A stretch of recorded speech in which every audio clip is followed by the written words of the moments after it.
And I thought, well, I'm not one of these guys. I wasn't listening for the similarities rather than differences. But we were coming over here for my 40th.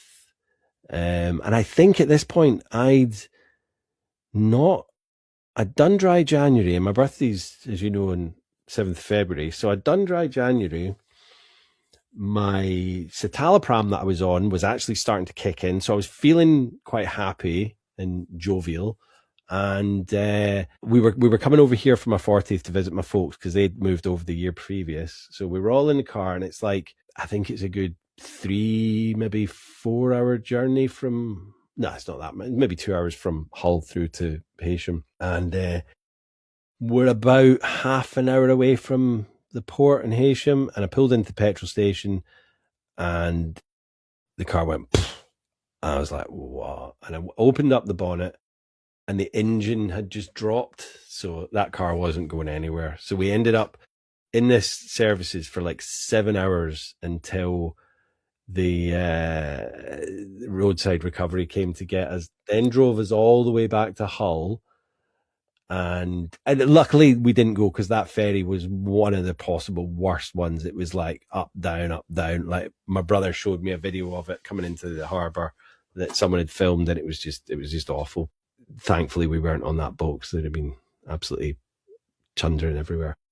But we made it back to Hull, and I was like I was feeling quite proud. I was like, I stood up and I got us 8A and all that, and not that 8A. And I said to her, I said, oh, did I do good? Did I get us home? She went, yeah. She goes, you did. She goes, but I think we deserve a glass of wine. And I was like, here we go. So I went up to the shop, and I think I bought 3 bottles of wine.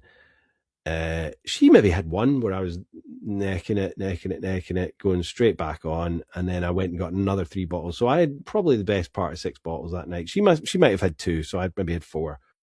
Next day, she was absolutely hanging. I wasn't, because I'd gone up to the petrol station in the morning and got myself a little half bottle of vodka.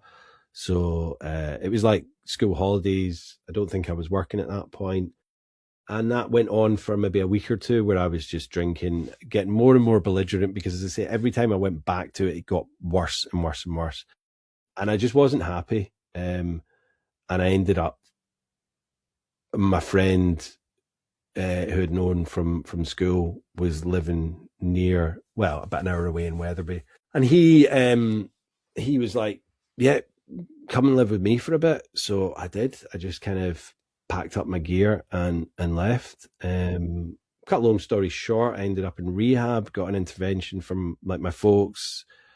She was in chats with my parents. He was, and my brother and his partner. They were all kind of like, we need to do something about it, because he's just an absolute mess. Like, the guy in Wetherby was like, not happy with you drinking in the house. So much so that when he took the dog for a walk, he locked me in the house without any booze. But he'd forgotten that there was a door behind his bookcase which had the key in it, and there was an M&S right across the street. So I managed to just move the bookcase, open the door, go get my vodka, and then come back in the house without him knowing. Like, he'd locked all the windows.